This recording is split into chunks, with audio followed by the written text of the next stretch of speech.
Hai hai hai, akhirnya sampai juga kita di video panjang pertama di channel aku.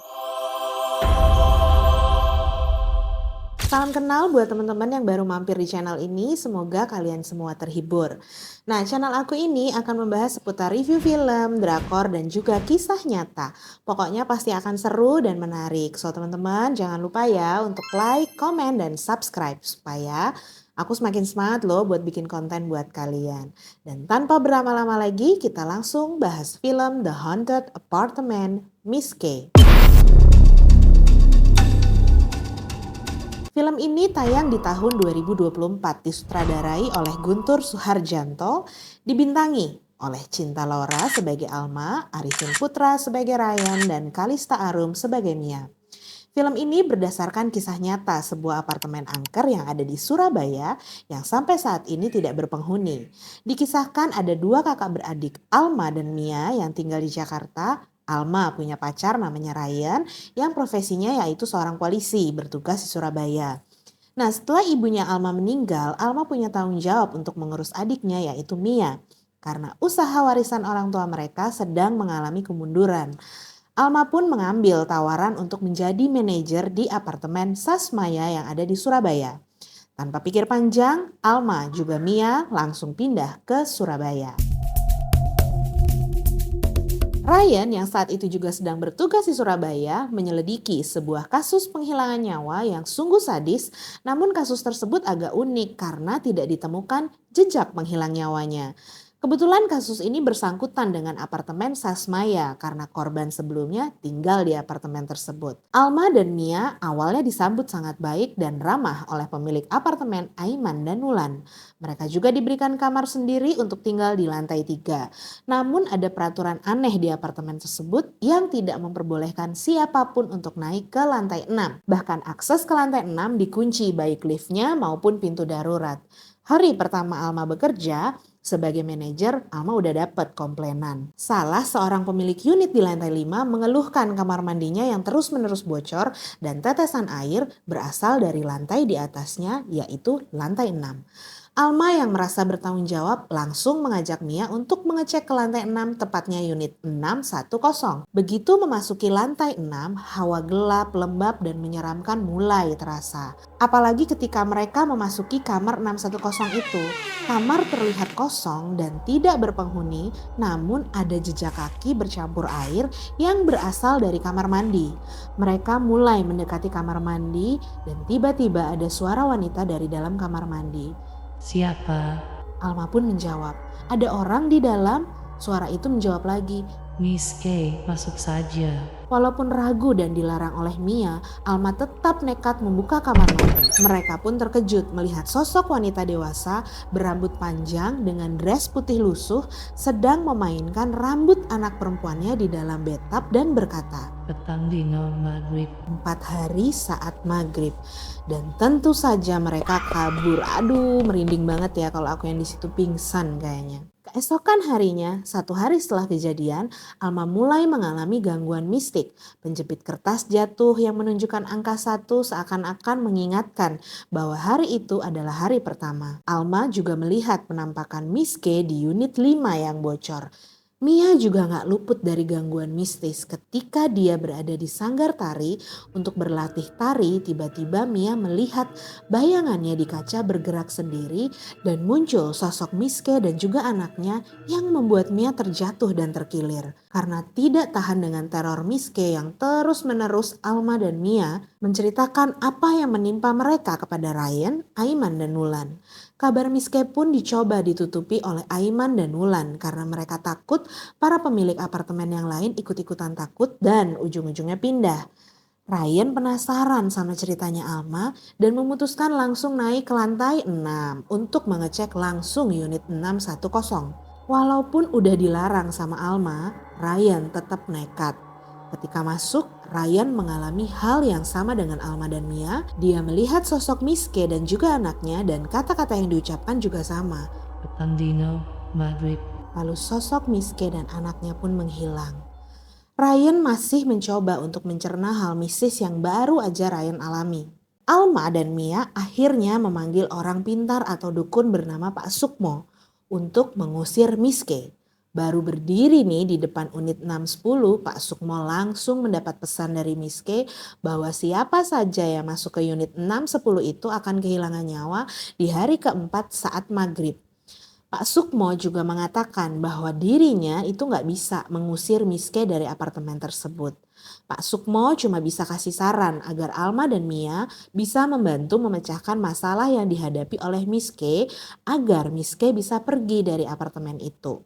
Tapi dengan syarat Alma dan Mia harus menemukan benda yang dipakai oleh Miss K selama masih hidup agar Pak Sukmo dapat melihat masa lalu Miss K dan bagaimana Miss K bisa kehilangan nyawanya.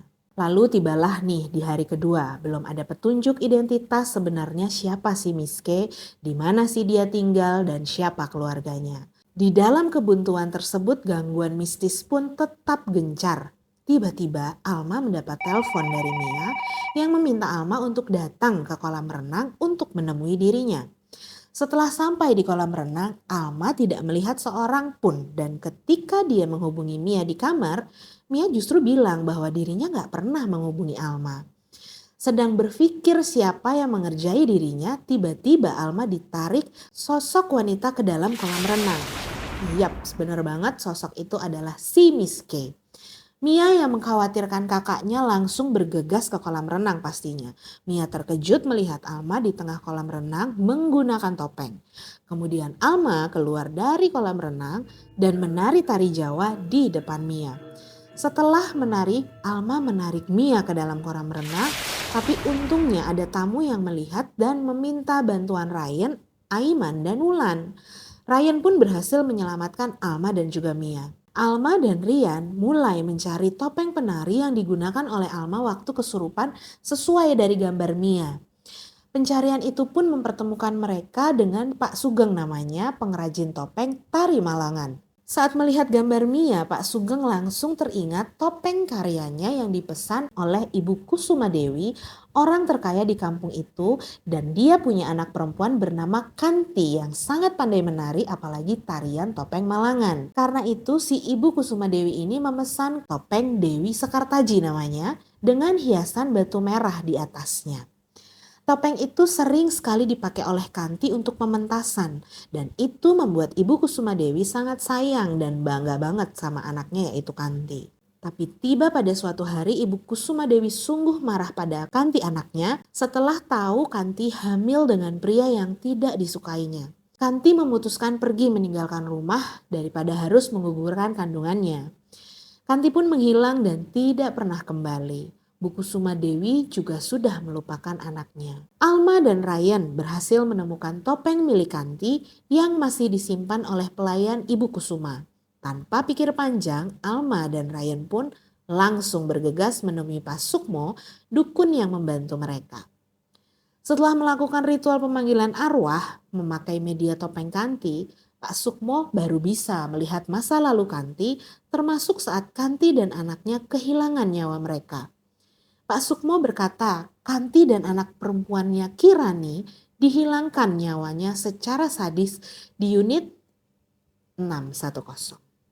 Tapi sayang, Pak Sukmo belum bisa melihat siapa nih pelakunya. Dan selama pelaku belum ditemukan, maka arwah Kanti dan anaknya akan selalu gentayangan dan mengambil nyawa bagi orang yang masuk ke unit mereka yaitu 610. Sementara itu, para penghuni apartemen yang lain udah pastinya takut bakal menjadi korban Miss K dan akhirnya meninggalkan apartemen termasuk semua karyawan. Menurut Pak Sukmo nih, jasad Kanti dan Kirani dikubur di dalam apartemen 610 tersebut. Tapi itu langsung dibantah oleh Aiman dan Wulan. Merasa ada yang janggal nih, Ryan dan Alma mencari kembali ke unit 610. Sedangkan Pak Sukmo pingsan ternyata tidak sadarkan diri setelah diserang oleh seseorang. Ryan dan Alma yang menemukan Pak Sukmo juga nggak luput dari serangan hingga tidak sadarkan diri juga. Kira-kira ya guys, siapa yang melakukan hal ini? Oke, ternyata benar tebakannya yaitu Aiman dan Wulan. Mereka juga menyekap Mia.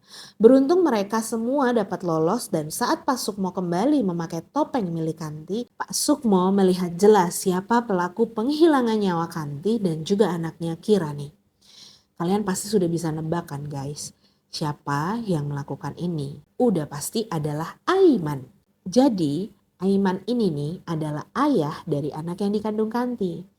Awalnya mereka hidup bahagia sebagai sebuah keluarga kecil, Aiman, Kanti, dan Kirani anaknya kan. Namun semuanya berubah setelah karirnya Aiman mulai naik sebagai manajer di apartemen Sasmaya.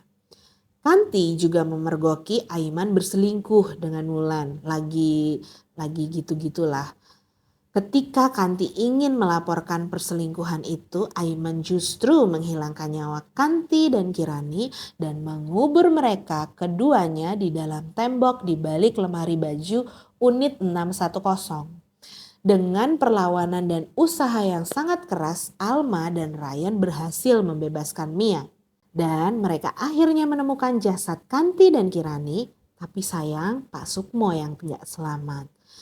Terus gimana nih nasibnya Aiman sama Wulan? Mereka diserang oleh setannya Kanti dan Kirani yang balas dendam dan dihilangkan nyawanya dengan cara yang sama ketika Aiman menghilangkan nyawa Kanti dan Kirani, yaitu dipisah-pisah. Cukup merinding. Nah oke guys, itu tadi review film The Haunted Apartment Miss K. Coba siapa dari teman-teman yang udah nonton film ini? Dan gimana menurut kalian filmnya? Coba tulis dong di kolom komentar. Ada nggak dari teman-teman semua yang pernah mengalami pengalaman mistis seperti Alma dan Mia? Dan sharing juga ya di kolom komentar aku. Sampai jumpa di review film lainnya. See you!